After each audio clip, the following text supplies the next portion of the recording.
Far Cry 2004 is plagued with cheesy dialogue, absent plot, outdated graphics, incompetent yet impossibly challenging AI, and the absence of any sense of progression. Right now, I'm so pissed off. Whoa, calm down. I'm not saying it's a bad game. Finally, a suggestion Right? I can agree with. Nobody can deny the addictive gameplay loop, the developer's commitment to style and detail, or the innovative engine. This game is beautiful. Good point. Both in its visuals and its innovations that led to a franchise. Keep talking. Well, can you put the gun down then? Well, alright. I guess it's time to grab our sub-tokens, to constructively simp, and maybe shit all over this. You suck, you jackass.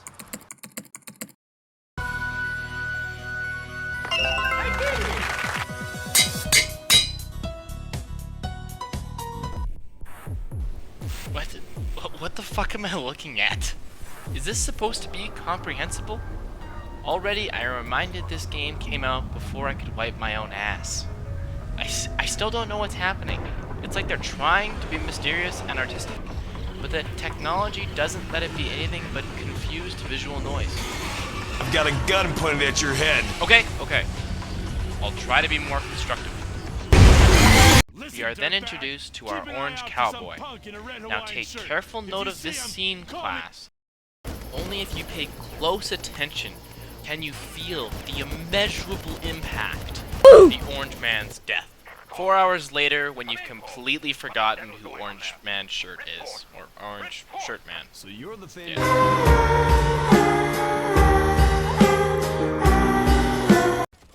We then shoot and drive through mercenaries while avoiding the swarms of enemy helicopters above. On our path to create enough confusion for you to escape, and then we can focus on finding that. I'll take your word for it. But I won't. I need to know how shooting bad guys on a rusty ship brings me closer to finding the mysterious woman. And here we come to this game's greatest flaw, its lack of direction. The story never feels like it's moving forward because I don't even know what is moving it. I'm told the mission is to destroy the island, but how does destroying a regulator core help me achieve that? What even is a regulator core? To destroy the regulator, we're going to have to create a backflow surge. Why do you think that's the relevant information? You need to explain to me how flipping this switch brings me closer to this goal, and then maybe I'll care enough to pay attention. Alright, first you flick this switch, then this switch. That activates it. Then you push this button. Now, repeat back what I just said. I am Groot. Uh-huh. I am Groot. That's right. I am Groot. No! No! In the final 10% of the game, some momentum is achieved. Woo! Yeah, baby! That's what I've been waiting for. That's what it's all about. Our objective is in full focus. We can finally understand how our actions further the plot. Val is a CIA operative I'm here on assignment.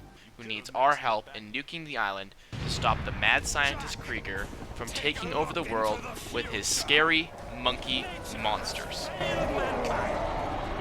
We need to get Val to the main complex where she can hack into the mainframe to access the on-site nuke. What is this? A bad spy movie?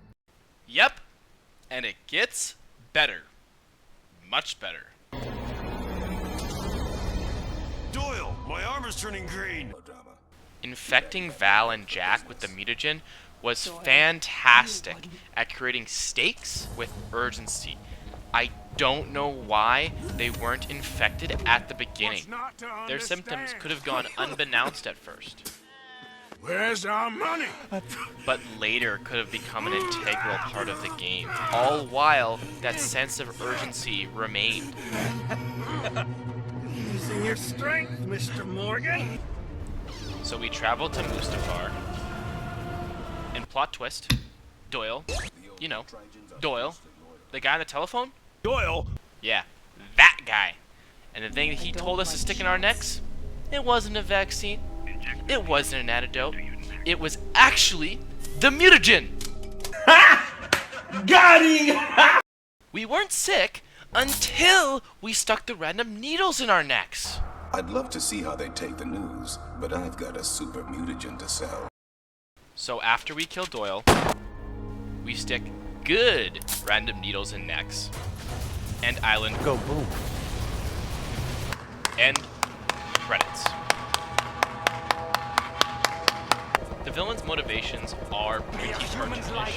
are about to be obsolete. They are very one-dimensional. Working for the government taught me that where there's a weapon, there's money to be made. But as simplistic as these villains are, they do act as a clear obstacle. Characters like these work for a game that's just trying to be dumb fun. And as much as I've ripped on Far Cry, it is trying to be just that, dumb fun. It's just too bad the other 90% of the game didn't hold this same energy.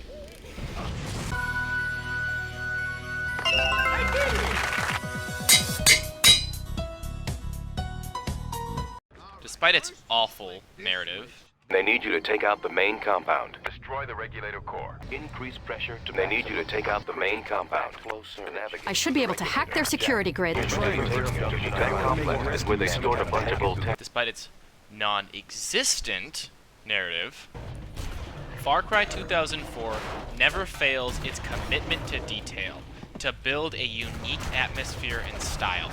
Every island, every building, and every room has a unique feel. The sixth mission, Treehouse, contains multiple containment buildings connected only by a web of wooden bridges and elevators. Mission bunkers, dimly lit hallways, and rusted interiors speak to its neglect. Factory reeks of corporate greed, with its polished floors and excessive amount of mercenaries. Mission's dam and volcano are uninhabitable wastelands that mirror the reckless destruction of their Trigen rulers. My personal favorite, the creatively named Boat, consists of tall, thin mountains connected only by passage of water.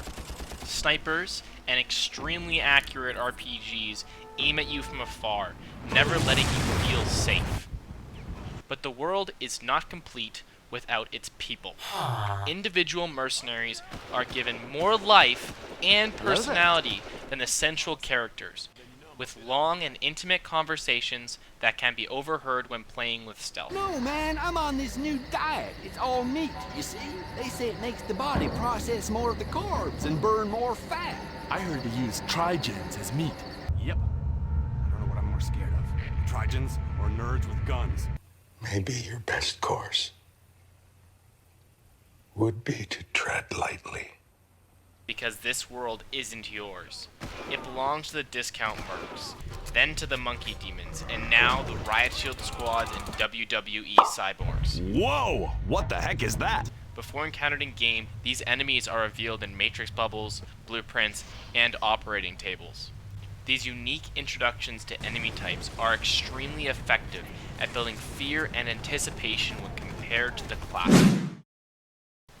These often take away the intrigue of discovering an enemy's weaknesses yourself. I wish more modern games, including the newer Far Cries, would use this unique and forgotten storytelling tool. And give you this. So you tell me, are you evil?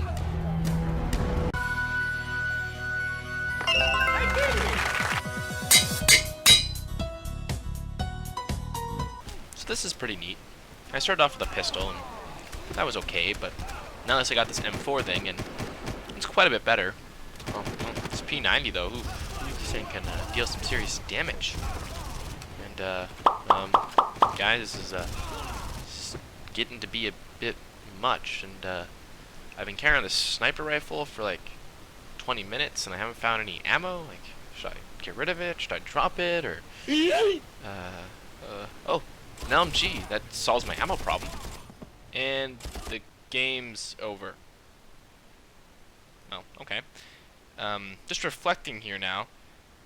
The M4 was my only mid to long range weapon until the final 5 missions when I got the OICW and the G36. That was 2 guns. Couldn't you have spread those out along the game? And why did you give me the shotgun so fast? And why did that thing have so much ammo? It was by far the best weapon in the game. And I got it on the 7th mission. I don't think I ran out of bullets once. Couldn't you spread the guns out a little bit? Gave me more consistent ammo pools? Just kept that thrill of discovery alive?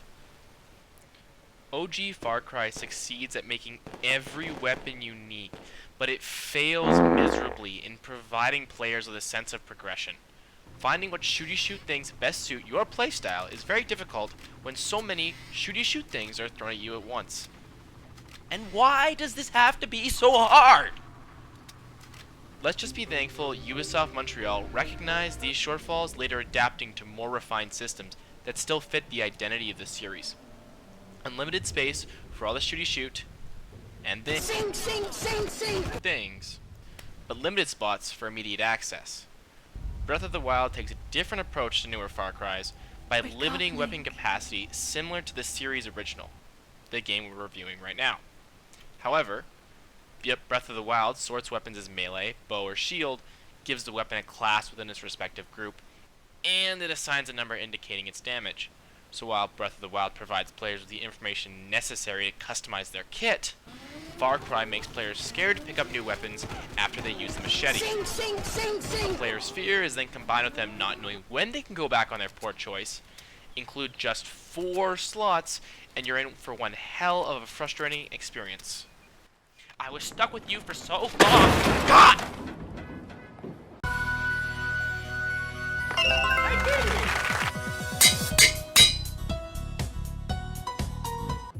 Far Cry 2004 made creative innovations in the shooting genre by pushing the limits of its Cry engine. There is a massive, complex, and diverse map that allows the player to approach combat in a great variety of ways. But the more choice you provide, the more difficult it becomes to design AI. Case A. Farewell.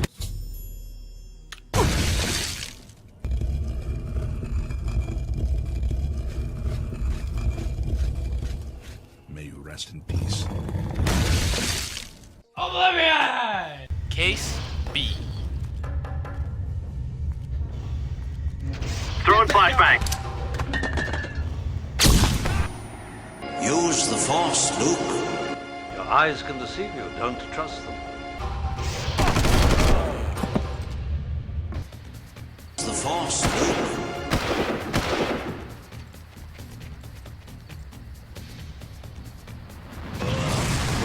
Stretch out with your feelings.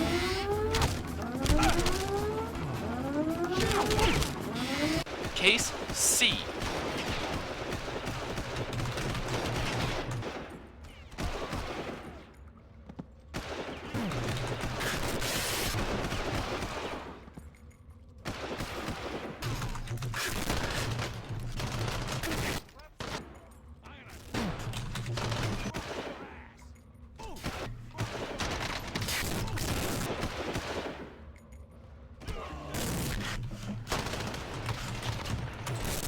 Case D.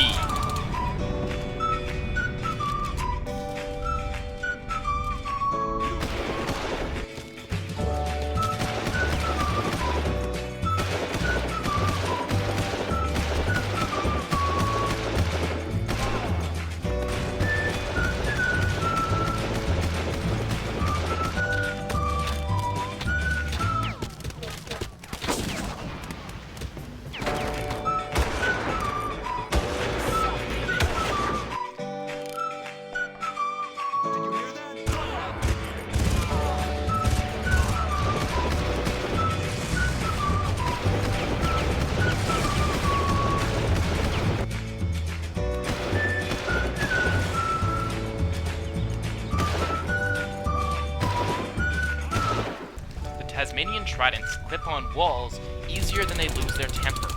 Sometimes, all the mercs do is wave. As you put bullets in them, they wave! They fucking wave! And a minute later, Chris Kyle is on the field.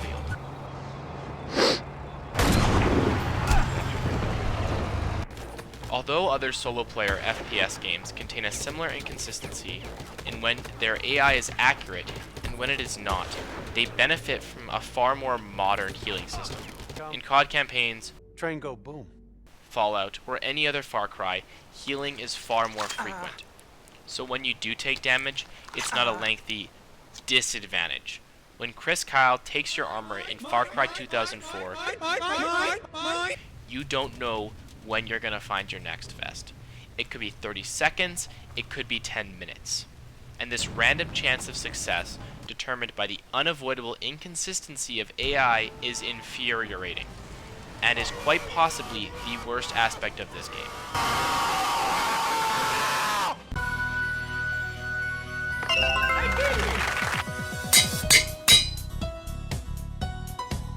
Far Cry's greatest strength as a series is the way in which it introduces its gameplay mechanics.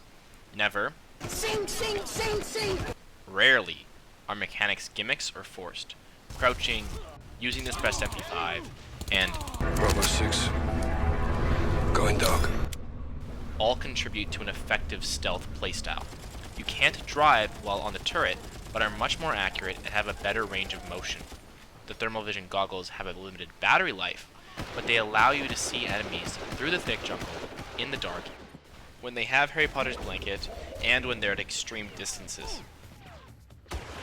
Grenades and flashes are extremely effective, but they have a limited use and can very easily backfire. Paragliders are fast transportation, but are difficult to find. And despite my gripes with the weapon sandbox, I do recognize the great variety, even if just between a few poorly introduced weapons. Mommy, what are these? And if you're going to take anything away from this video, let it be how Far Cry set the seeds for a unique and flourishing franchise. Recognize that this game's poor narrative, its progression system, and its combat AI were all necessary stepping stones for what the series has to offer today. It is absurd to think that this AI was once considered revolutionary in gaming, but technology is always evolving. Think about it. We used to enjoy GTA's buggy, hideous, lifeless open world, but now we have Cyberpunk 2077. So be thankful for the contributions GTA and the original Far Cry made to provide us with the games we enjoy today.